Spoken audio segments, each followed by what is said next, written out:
전능하신 하나님, 하나님은 그리스도를 통하여 온 세상에 주님의 영광을 드러내셨나이다. 비오니 우리가 굳센 믿음으로 인내하며 영원한 생명으로 인도하는 십자가의 진리를 전하게 하소서.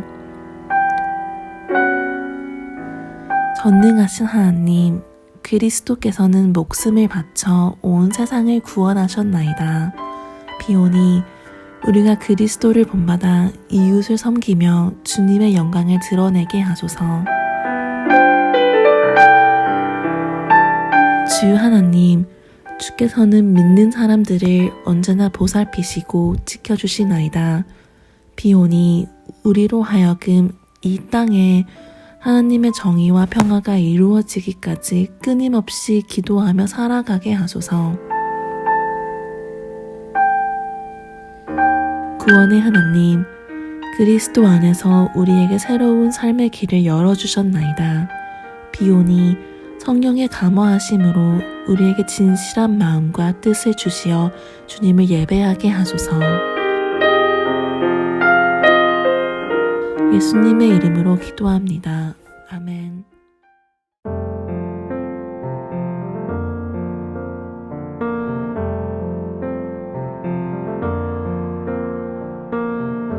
예수 열방의 소망, 예수 우리의 위로자, 주는 온 땅의 영원한 소망, 예수 어둠 속의 빛, 예수 변함없는 진리, 주는 온 땅의 빛이 되시네. 우리 위해 죽으시고 다시 사신 생명의 주, 우리 위해 죽으시고 다시 사신 생명의 주, 주님만이 소망이요 변함없는 반석이라, 주님만이 온 세상을 비추시네. 또 죽음에서 부활하신 우리 구주 평강의 왕, 주를 믿는 모든 자의 소망 되신 주를 믿네.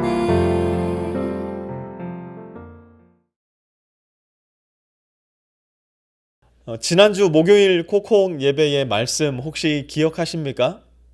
예수님이 회당에 들어가셔서 병자를 고치자 바리새파 사람들은 흥분하기 시작합니다. 아니, 안식일에 어떻게 일을 한단 말인가? 그들의 전통 규정을 들어서 이 규정을 어긴 예수님, 없애야 되겠다 계획을 세우기 시작해요. 그러자 예수님은 오늘 우리의 본문 마태복음 12장 15절에서 이렇게 하세요. 15절 한번 보시죠. 그러나 예수께서 이 일을 아시고서 거기에서 떠나셨다. 이 말씀을 오늘날 우리의 버전으로 바꾸어 말하면 이렇게 말할 수도 있지 않을까 싶은 생각이 듭니다. 예수께서 빛의 교회에 오셨는데 찢어진 청바지와 나시티와 문신을 하고 오셨더라. 그리고 아픈 사람을 그렇게 고치시자 빛의 성도들이 예수를 교회에서 쫓아낼 계획을 세우기 시작했다. 예수께서 이 일을 하시고서 빛의 교회에서 떠나셨다. 무슨 말입니까? 교회의 머리 대신 예수님께서 오셨는데, 온 우주의 창조주이신 주님께서 오셨는데 사람들은 그분 자체에게 별 관심이 없는 거예요.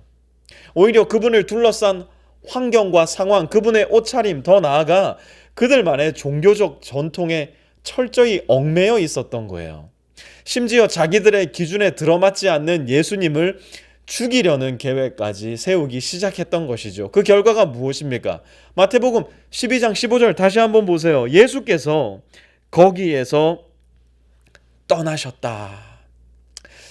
예수님을 우리 교회에서 떠나게 하는 가장 좋은 방법이 무엇인 줄 아십니까? 중심이 아닌 겉에 치중하면 됩니다.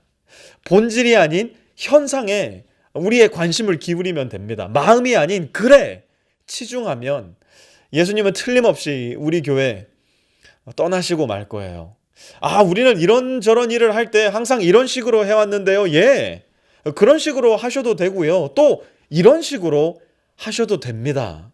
그런 식으로 이런 식으로 하나님께서 우리의 형제와 자매되게 하신 사람들을 구체적으로 섬기고 사랑할 수 있다면 이런 식이 무슨 대수며 또 저런 식이 무슨 대수란 말입니까? 나의 고집이 예수님의 사랑을 이기지 못하게 하셔야 돼요. 나의 종교적인 전통이 나의 형제와 자매를 섬기는 일을 결코 앞서지 못하게 하셔야 돼요. 그렇지 않으면 2000년 전 갈릴리 교회에서 일어났던 그 비극이 2020년 빛의 교회에서도 일어나지 말라는 법이 없다는 거예요. 15절 다시 한번 보세요. 무슨 비극이 일어났어요? 예수께서 거기에서 떠나셨다. 예수님이 교회를 떠나버리셨으니 교회에서 이보다 더 큰 비극이 어디에 있겠느냐 말이에요. 예수는 없는데 나의 전통과 고집과 명성만 남아있는 교회. 예수는 없는데 숫자와 인기와 건물만 남아있는 교회. 그것은 교회가 아니라 지극히 개인적인 사교단체이며 그것은 하늘나라가 아니라 나의 나라, 나의 왕국이 되어 있음을 우리는 잘 기억해야 합니다. 그렇다면 예수님이 교회를 떠나셨으니 이제 더 이상 소망은 없는 것일까요? 그렇지 않아요. 15절 이어서 한번 보셔요. 그런데 많은 무리가 예수를 따라왔다. 사랑하는 성도 여러분, 교회는 역사 속에 늘 부패하고 타락하고 심한 경우 이처럼 예수님이 떠나버리시기도 했어요. 그러나 교회의 머리 대신 예수님은 부패하지도 타락하지도 변하지도 않으시는 영원한 분이세요. 예수님을 따르는 곳에는 늘 다시 소망과 희망의 교회가 재창조되었고 그렇게 끊임없이 개혁되고 새로 건설된 교회가 이 세상에는 마치 여기저기 흩뿌린 씨앗처럼 늘 자라나고 있었음을 우리는 역사 속에서 보아왔어요. 예수님의 마음은 늘 사람을 사랑하고 살리고 풍성하게 살게 하는 데 있으셨음을 기억하셔요. 만약에 내 종교적 전통이 제 아무리 긴 시간 견고하게 형성되어 왔고 나의 신앙을 지금까지 건강하게 지켜왔다 하더라도 그것이 내 형제를 사랑하고 내 자매를 섬기는 데 방해가 된다면 그래서 예수님의 마음과는 정반대되는 결과를 내 삶에 가져온다면 그거 이제 버리세요. 내 자존심과 내 자아와 내 고집을 따라 살다가 예수님이 내게서 떠나게 하지 마시고 예수님이 우리의 교회에서 떠나버리게 하지 마시고 내 기준과 전통과 필요하다면 내 신앙에 빛나는 유산까지도 내려놓고 예수님을 따르는 연습을 날마다 성실하게 실행해 나가셔요. 그 화려한 전통과 종교적 유산의 수여자였던 그 당시의 목회자들, 바리새파 사람들은 예수님을 눈앞에 두고서도 예수님을 만나지 못했어요. 그러나 아무런 전통도 없고 유산도 없었던 무지랭이와 같았던 사람들의 멸시와 무시와 천대를 당하던 병자들, 귀신 들린 사람들, 죄인들은 예수님을 볼 수도 만날 수도 믿을 수도 있었어요. 우리 빛의 교회, 사람들이 인정해주고 따봉해주는 그 어떤 종교적 전통과 유산은 없을지 몰라요. 그러나 예수님 한 분만으로 만족하고 예수님 한 분만 뵐 수 있는 그렇게 예수님만 따르는 예수께서 머리 대신 예수님의 교회 되었으면 좋겠어요.